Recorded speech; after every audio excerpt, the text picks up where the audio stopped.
A helicopter surprise in Keystone, South Dakota. On September 8th, 2025, I was traveling with my parents on a Making Memories tour of the West when our bus rolled into the town of Keystone, South Dakota. The plan for the day was simple. Be dropped off in town about 9:30, shop, have lunch, then get back on the bus by 12:15. Shopping for 3 hours didn't sound especially thrilling to me, but I knew that with Mom and Dad, even the ordinary has a way of turning into something amazing. The bus dropped us off in a parking lot along Roy Street, just off Winter Street, the main drag, and as luck would have it, right in front of us stood a little log cabin building with a helicopter perched on top. A sign that read Black Hills Helicopter Inc. I've heard the saying, like a moth to a flame, and now I was watching it happen in real life. Mom and Dad stepped off the bus, saw that helicopter, and went straight for the cabin. They've taken helicopter tours before and knew right away this was what they wanted to do. Inside, we were greeted by Terry, who began talking to us about the possibility of a flight. That was definitely not on my bingo card for the day. We explained that we were on a bus tour of the West and needed to be back to the parking lot by 11:30 so we'd have time before we left to eat and reboard the bus. Terry called the heliport, asked if they could fit us in, and the answer was simple: yes. There was only one problem yet to be solved. We had no way to get to the heliport, which was about 2.5 miles away. Terry smiled and said, "No problem. I'll shuttle you there and back." Before we knew it, we were zipping off in a beautiful red 4-door Jeep. She dropped us right off at the front door of the heliport and handed us off to the crew. The flight that we took was the 15-minute flight.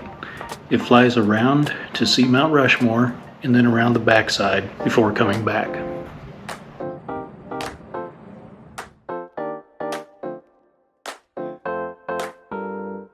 While waiting for our flight, I saw a sign that indicated how disputes would be resolved.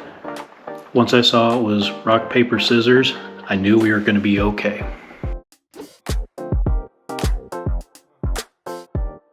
That's when Steve stepped in. He gave us pre-flight instructions and safety training, making sure Mom had a step stool to get in easy, while another staff member, quick as lightning on the helipad, I nicknamed him Flash, helped Dad on the other side. Soon we were all buckled in.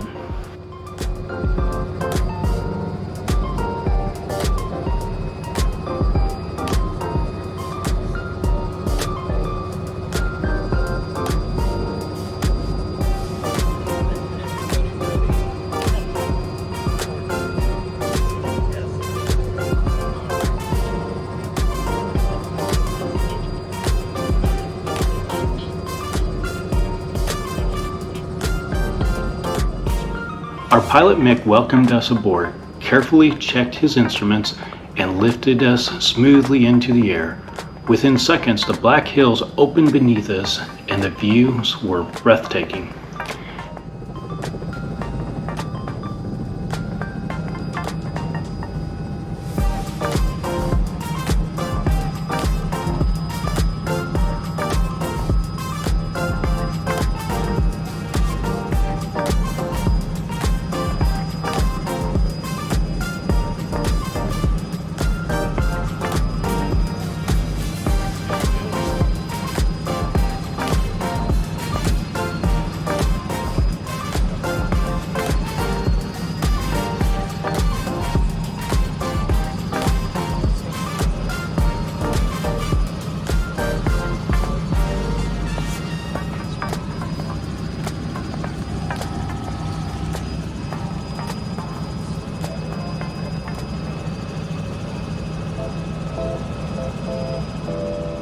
As we flew back over Keystone, we could already see the profile of George Washington carved in the granite.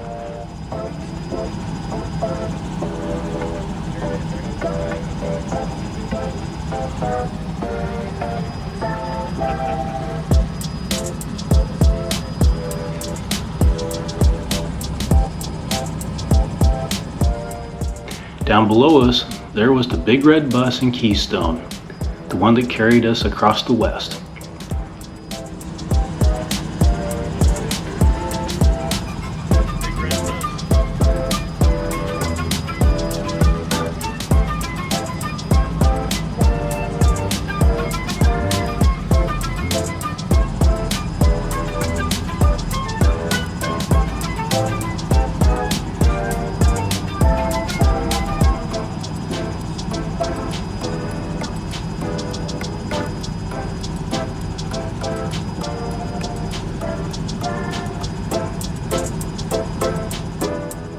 As we circled, more and more of Mount Rushmore came into view, the four presidents standing proud with the visitor center below.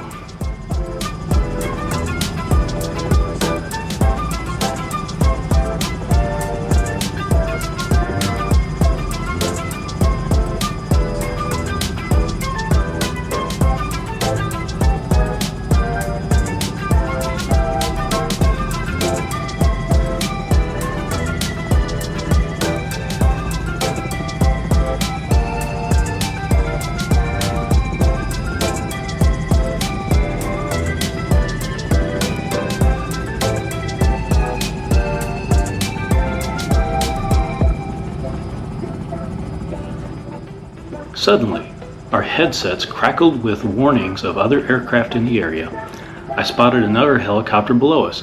Mick radioed to the pilot, letting him know our position, and asked if he wanted to speed up or if we needed to slow down. They compromised, and the other pilot sped up slightly, and Mick climbed another 100 feet to maintain safe separation.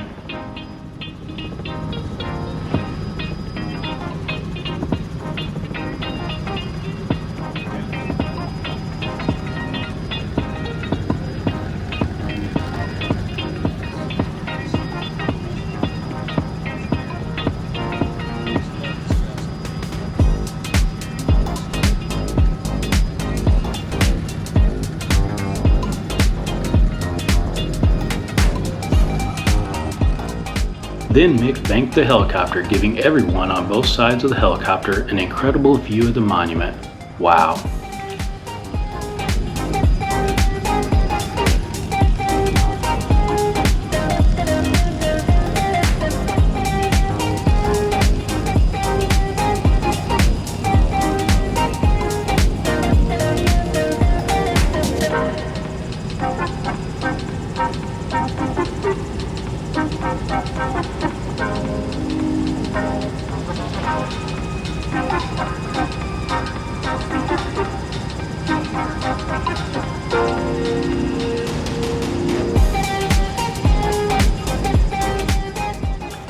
As we circled, Mick explained why each of the four presidents were chosen.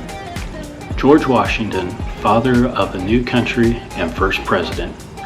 Thomas Jefferson, principal author of the Declaration of Independence and the man who secured the Louisiana Purchase. Theodore Roosevelt, who led America during rapid economic growth, fought monopolies as the trust buster, and negotiated the construction of the Panama Canal. Abraham Lincoln, who preserved the Union through its greatest trial, the Civil War.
narration was professional and engaging, though it only came through our headsets, so the phone video didn't capture it.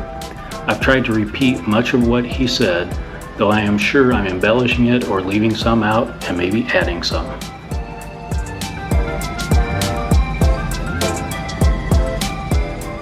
We then flew past the backside of Mount Rushmore.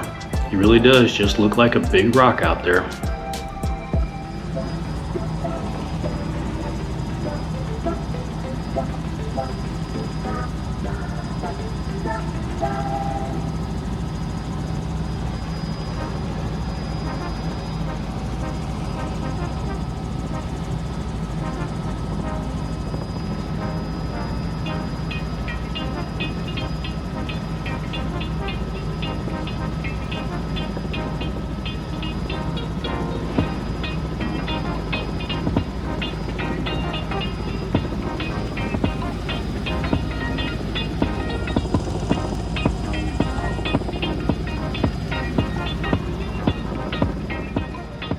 Off to the left, we saw Horse Thief Lake.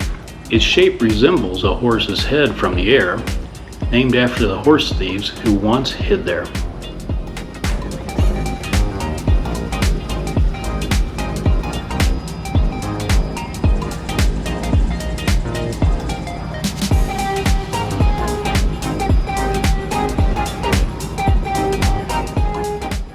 Then below us, the 1880 steam train chugged out of Keystone, black smoke curling in the sky. Our bus tour guide Mandy warned us, "Don't get on the train, you'll get left behind." I smiled to myself, glad she hadn't said anything about getting on a helicopter. Mandy did also say don't get in any other vehicles. I guess we kind of bent that rule a little when we got in the Jeep to go on our shuttle.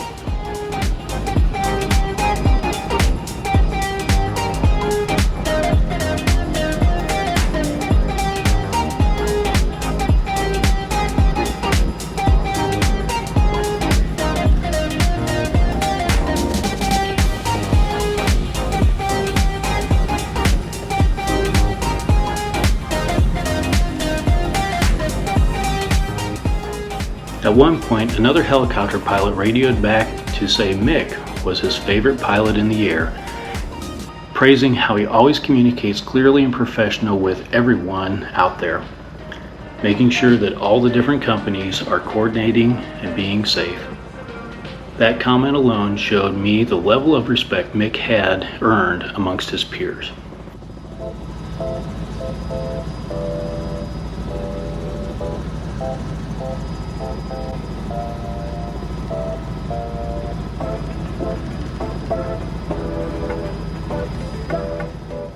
Mick explained that Black Hills Helicopter Inc. operated 7 helicopters, with some being like 2-seaters and some being up to 6-passenger capacity depending on the model. During Sturgis, they usually run the 2 6-seaters non-stop. That morning they were flying 3 helicopters at that time. I thought how fun it would be to simply sit at the heliport one day and watch them take off and land and watch them exchange passengers. What a sight that must be.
Near the end of the flight, we passed over the Keystone Y, a striking 3-level interchange built in 1967.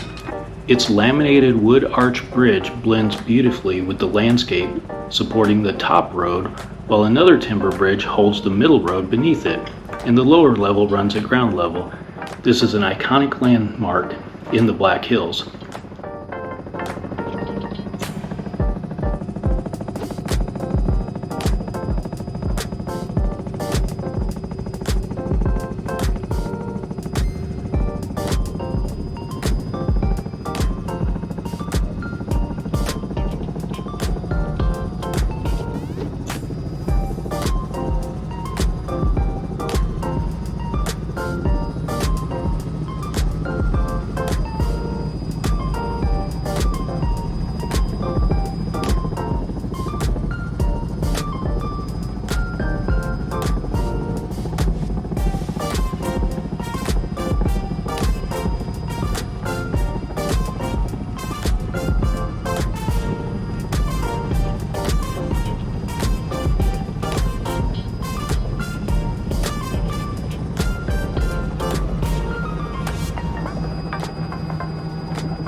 Soon after Mick guided us in for a smooth landing, Steve and Flash were there instantly, helping us safely and reminding us to be mindful of the skids.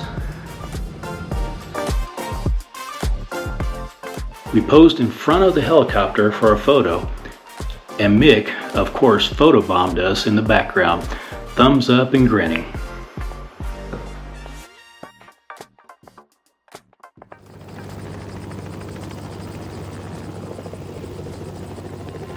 Back inside, Terry was ready with her Jeep. Even then, the service still wasn't over. We mentioned that we still hadn't eaten lunch and we needed to do that before we got back on the bus. She told us no problem. She drove us back into town and dropped us off at the north end of the shopping district, pointed out a few restaurants, and was on our way.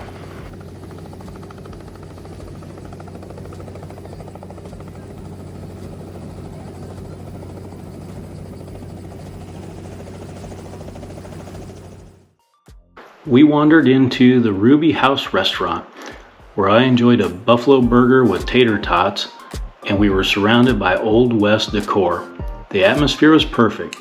Afterwards, we still had time to browse a few shops, admire racks of souvenir t-shirts before heading back to the bus.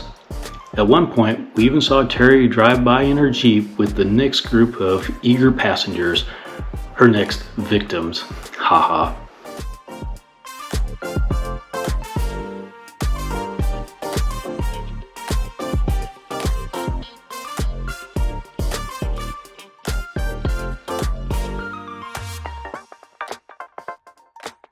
By 12 o'clock, we were back on the bus and ready to continue our Making Memories tour of the West. This journey has already taken us through the Tetons, Yellowstone, Jackson, Cody, and the Devil's Tower. And now today, Mount Rushmore and Crazy Horse. Still ahead of us lie Wall Drug, the Corn Palace, the Badlands, and much more.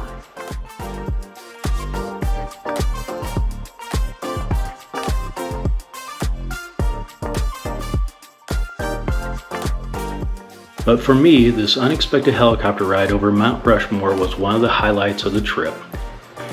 A huge thank you to everyone at Black Hills Helicopter Inc., from Terry and Steve to Flash and Mick, for turning what was supposed to be a shopping day into a once-in-a-lifetime adventure.